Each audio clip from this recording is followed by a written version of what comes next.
গতকালকে India final জিতছে, আর আমাদের দেশে কিছু হলুদিয়া সাংবাদিক আছে আর কিছু ভাদাইম্মা কন্টেন্ট ক্রিয়েটর আছে যারা কিনা বলতেছে যে ইন্ডিয়া চুরি করে বিশ্বকাপ জিতছে।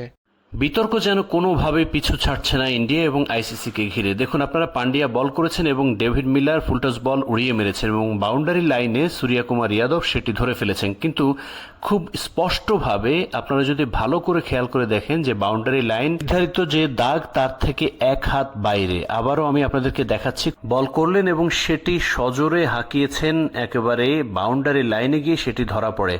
একদম কাছ থেকে আপনাদেরকে দেখানোর চেষ্টা করছি। দেখেন, সেই ক্যাচটি লুফে নিয়েছেন সূর্যকুমার যাদব এবং লাইনটা দেখেন এখনো এক হাত বাইরে, কিন্তু নির্ধারিত যে দাগ রয়েছে তার থেকে এক হাত বাইরে। এখন সবাই বলা বলি করছে আইসিসি ইন্ডিয়াকে বাড়তি সুবিধা দিয়ে এই কাপটা পাইয়ে দিয়েছে। আপনারা কি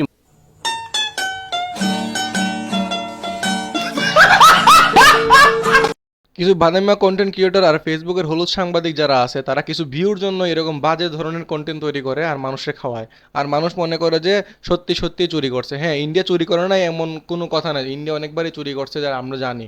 অনেকবারই এরকম হয়েছে, আইসিসি ওদের পক্ষ নিছে, কিন্তু এইবার আইসিসি তাদের পক্ষ নেয় না, তারা চুরিও করে নাই। আর যদি বিশ্বাস না হয় আমার কথাটা, এই যে ভিডিও ক্লিপ দিতেছি ওটা দেখে নাও।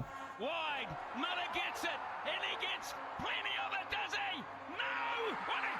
What a catch! Oh my God! I think it was incredible, but very happy. Simply brilliant from Surya.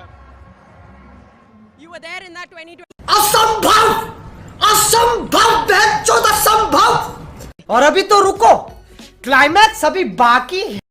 নিজের দেশের খেলোয়াড়রা খেলতে পারতেছে না, রান করতে পারতেছে না, একের পর এক ম্যাচ হারতেছে, ওই বিষয় নিয়ে কোনো কেউর চিন্তা নাই। ওরা আছে ইন্ডিয়া কেমনে জিতলো, ইন্ডিয়া চুরি করছে, ইন্ডিয়ার পিছিয়ে লাগিয়ে রয়েছে, বাট নিজের দেশের কেমনে উন্নয়ন করবে ওটা দেখ। হলদিয়া সাংবাদিকরা আর কন্টেন্ট ক্রিয়েটররা নিজের উন্নয়ন করার জন্য ব্যস্ত, ক্রিকেটের কেমনে কি করা যায় ওইগুলো নিয়ে চিন্তিত না। ওরা ইন্ডিয়া কেমনে জিতছে ওটা দেখবো আর নিজে কেমনে মামু কামান যায় ওটা দেখবো।